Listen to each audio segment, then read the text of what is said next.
Yes, the igneous rocks are formed due to the intensive heat and pressure when molten material called magma comes out and solidifies over the earth's surface as lava.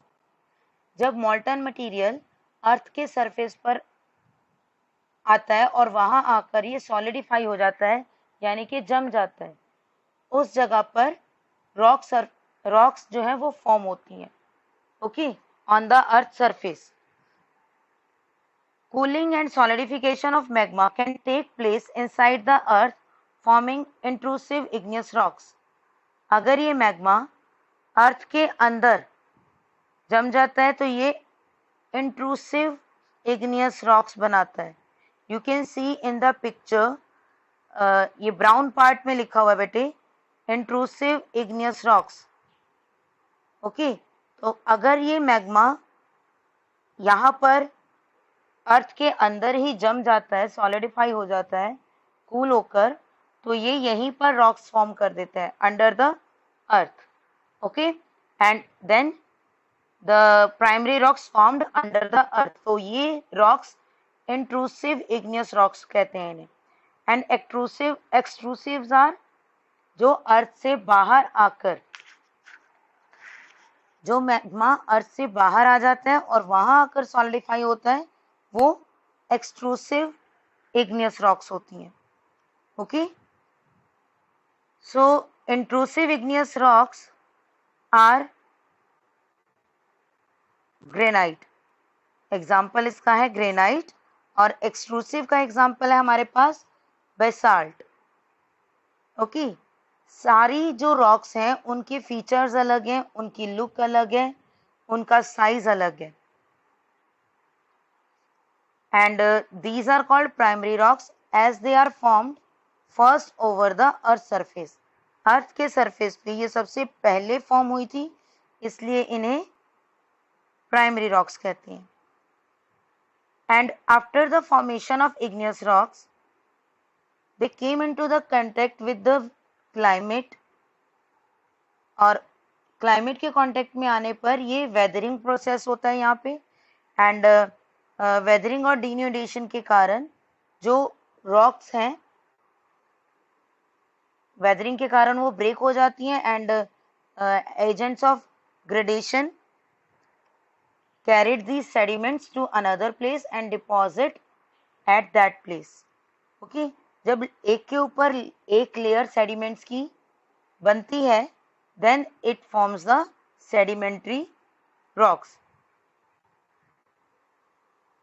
The continuous action of these agents on rocks break them into small rock species that carried by rivers. Okay, and then they deposit on the river beds or sea beds. तब इन्हें जो river है तो या तो river bed पे यानी कि रिवर के बिल्कुल नीचे या सी बेड पे इनको डिपॉजिट करती जाती है. And these deposits are called sediments, और ये लेयर्ड फॉर्म में होती हैं. सेडिमेंट्री रॉक्स की सबसे जो बड़ा ऑब्जेक्टिव है, सबसे बड़ा क्वालिटी क्या है, that is these rocks are layered, ये लेयर्स में बनी होती हैं. ओके, और इन लेयर्स के बीच में जब कोई एनिमल और प्लांट ब्यूरिड हो जाता है या दब जाता है, ट्रैप हो जाता है, then they get converted into fossil fuel, वो फॉसिल फ्यूल में कन्वर्ट हो जाता है.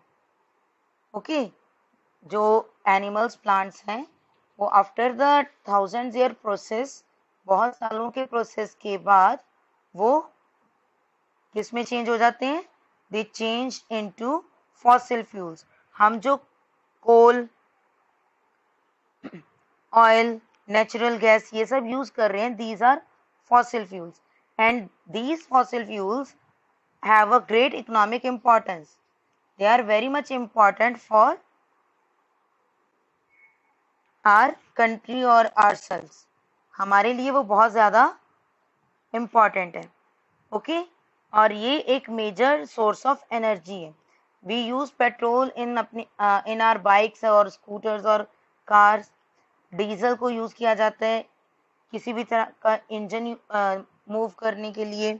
Okay, and industries may be coal is also used for producing energy.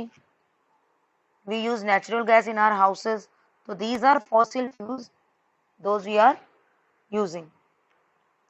The next is metamorphic rock. Metamorphic rock जो है वो इग्नियस और सेडिमेंट्री, इन दोनों रॉक्स के जब करेक्टर चेंज हो जाते हैं, अपीयरेंस चेंज हो जाते हैं after a long time, then they become metamorphic rocks. ठीक है, इग्नियस रॉक्स, यहाँ आपको रॉक साइकिल भी दिख रहा है. फर्स्टली इग्नियस रॉक्स हैं. इग्नियस रॉक्स सेडिमेंट्स में चेंज हो जाते हैं and then it form the sediment rocks. और सेडिमेंट्री रॉक्स जो हैं उनका जब लुक और फीचर्स चेंज हो जाते हैं तो वो मेटामॉर्फिक रॉक में फॉर्म हो जाती हैं. ओके, तो ग्रेनाइट जो है वो इग्नियस रॉक है, बट जब वो मेटामॉर्फिक रॉक में चेंज हो जाती है तो उसे जेनीस बोलते हैं. एंड लाइमस्टोन सेडिमेंट्री रॉक्स है, और जब वो मेटामॉर्फिक रॉक में चेंज होती है then it become marble. Okay, so ये जो ट्रांसफॉर्मेशन है ये हीट और प्रेशर के कारण फॉर्म होती है. ओके, ट्रांसफॉर्मेशन प्रेशर के कारण ही चेंज होती है. एंड इफ दीज रॉक्स, अगर ये रॉक्स अर्थ के अंदर दब जाती हैं, buried under the earth, then ये फिर से मॉल्टन फॉर्म में आ जाती हैं, फिर से ये मैग्मा बन जाती हैं, और फिर से वही प्रोसेस होता है, मैग्मा अर्थ सरफेस पे आता है and then again they formed primary rocks, फिर से सेडिमेंट्री रॉक्स, और सेडिमेंट्री रॉक्स के बाद मेटामॉर्फिक, अगेन मेटामॉर्फिक. अगर अर्थ के अंदर या कोई भी रॉक्स अर्थ में ब्यूरिड हो जाती हैं, दब जाती हैं, अंदर चली जाती हैं, तो ये फिर से मैग्मा मॉल्टन मटेरियल में फॉर्म हो जाती हैं.